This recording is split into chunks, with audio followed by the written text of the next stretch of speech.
Après m'être éreinté la voix lors de séances de karaoké, je poursuis mon voyage en direction d'Hanoï. Il est temps de récupérer mon passeport que j'avais perdu à Taïwan. Bon épisode. Keep Your Wings, le podcast. Chapitre 8. Un nouvel obstacle. Je me rapproche de plus en plus d'Hanoï. Il me reste encore une semaine avant de quitter le Vietnam, de quoi en profiter encore un petit peu en allant vagabonder dans la région montagneuse de Sapa. Plutôt éloigné lorsqu'on n'a pas son propre moyen de transport, je décide, un peu par dépit, de réserver une excursion incluant un trek de 15 km dans les montagnes. Nous ne sommes que 4 finalement à avoir choisi cette dernière, et notre bus est plutôt vide, il faut l'avouer. Après un trajet de nuit, nous arrivons finalement dans un petit village de montagne où l'on nous présente Maïva. Notre guide est un petit bout de femme d'à peine 1m50, le sourire pepsodent, le regard avenant, un bébé enfoulardé dans son dos grâce à un ingénieux système de nœuds. Autour de nous, la vision est réduite, le brouillard est omniprésent et nous prend par la main tout au long du chemin. Nous arrivons, après une bonne vingtaine de minutes, à notre logement. Une simple maison partagée avec Maïva, son fils et l'un de ses frères. Elle nous propose de nous changer, de mettre des vêtements bien chauds, un poncho de pluie et surtout des bottes. Le temps est couvert et la pluie commence à faire son apparition.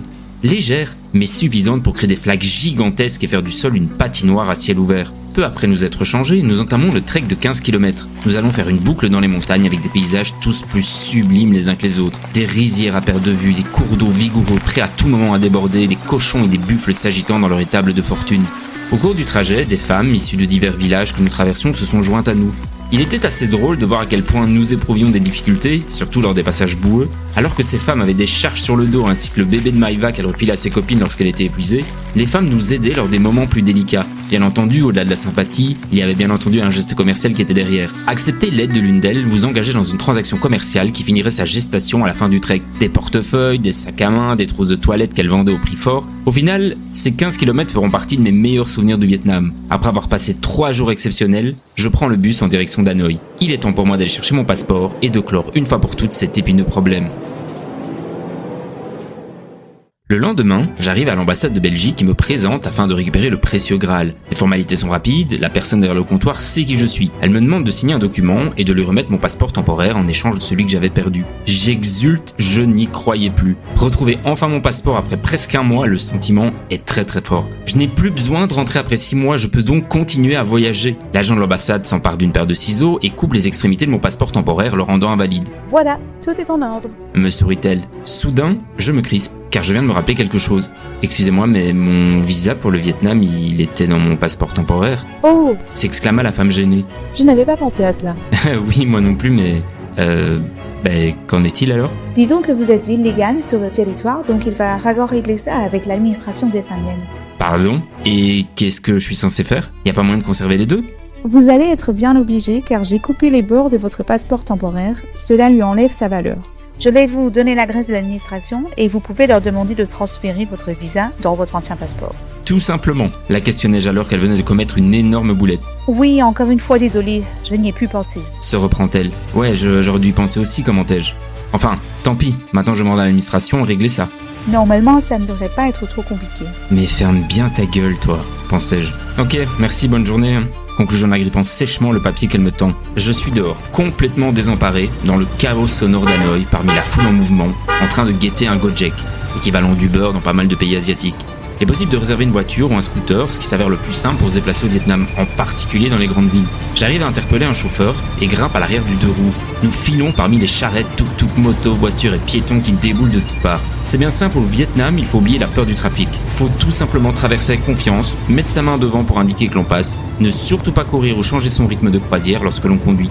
C'est la seule manière d'éviter un accident et de pouvoir accéder de l'autre côté de la route. Après une bonne vingtaine de minutes, j'arrive enfin à l'administration, demande à mon chauffeur de m'attendre et file au guichet. J'ai déjà tout préparé. Mon discours est traduit grâce à mon téléphone et je le plaque face au visage de l'agent qui est derrière le bureau. C'est un regard perplexe qui accompagne mes faits et gestes. Il reluque mes 2 passeports que je tiens en main, j'ouvre en lui montrant le visa de mon passeport temporaire et applique ensuite mon index sur une page vierge de mon passeport ordinaire.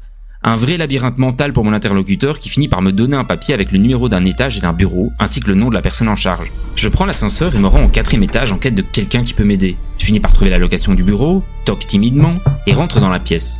3 personnes hébétées me regardent circonspectement. Je leur tends mon téléphone avec mon message et essaye d'y ajouter quelques signes et mots d'anglais. L'un d'eux me répond dans la langue de Shakespeare, je suis soulagé, je vais enfin pouvoir m'expliquer. Je résume en quelques mots mon aventure et le responsable me dit de patienter quelques instants. Il revient avec une adresse griffonnée sur un bout de papier et me suggère de me rendre à cet endroit. « Vous savez pas le faire ici ?» rétorquai-je. « Non, vous devez aller à cette adresse, là ils seront en mesure de vous aider. » me répond-on sèchement. Étonné mais bien conscient que je pourrais rien obtenir de plus de mon interlocuteur, je quitte le bâtiment administratif et demande à mon chauffeur de me conduire à cette nouvelle adresse. 15 minutes sont nécessaires avant de faire face au vide. Des débris sont répandus sur le sol, un tapis de pierre et de poussière occupe un espace qui était probablement réservé à un imposant building. Avec la chance que j'ai, c'est de mon bâtiment dont il est question.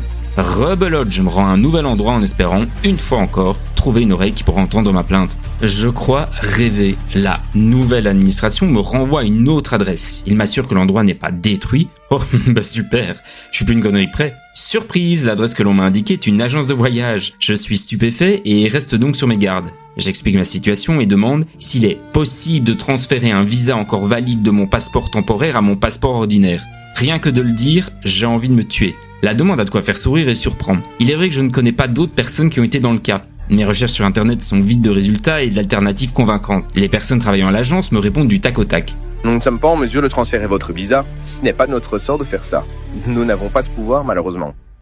Je persiste et vais voir d'autres agences de voyage après avoir enfin libéré mon chauffeur de mon étreinte. Mon portefeuille saigne mais il semble prêt à verser encore plus de dong. Je suis sur le cul, suis-je en train de me faire pigeonner par le gouvernement ? J'effectue une recherche en ligne concernant cet aspect. Je ne trouve qu'une explication provenant d'un site américain. Le gouvernement vietnamien a autorisé certaines entreprises et agences de voyage à obtenir une préapprobation pour un visa à l'arrivée à l'aéroport. Cependant, certains citoyens américains ont signalé des frais élevés et des frais supplémentaires inattendus à leur arrivée au Vietnam. Le gouvernement vietnamien et le département d'État américain recommandent aux voyageurs d'obtenir un visa directement auprès d'une ambassade ou d'un consulat du Vietnam avant leur arrivée. Cette autorisation du gouvernement pour certaines agences concerne principalement le visa à l'arrivée, que j'ai déjà. En gros, passer par un commerce de ce type implique de racheter un visa. Les Américains se sont plaints d'être facturés plus cher dans ces agences. Je passe un bref coup de fil à l'agent de l'ambassade qui me rassure guère. Elle me conseille d'éviter cette arnaque et de demander à la douane de l'aéroport de gérer cela lors de mon départ. Aussi tard, insistai-je. Vous êtes sûr que je vais pas rester coincé ici, hein ? Ma prochaine destination est d'ores et déjà réservée. Je file en Indonésie pour rejoindre des potes que j'avais rencontrés plus tôt à Taïwan et au Vietnam. Je ne suis pas vraiment rassuré, mais j'ai essayé de profiter de mes 3 derniers jours au Vietnam. La date fatidique est enfin là.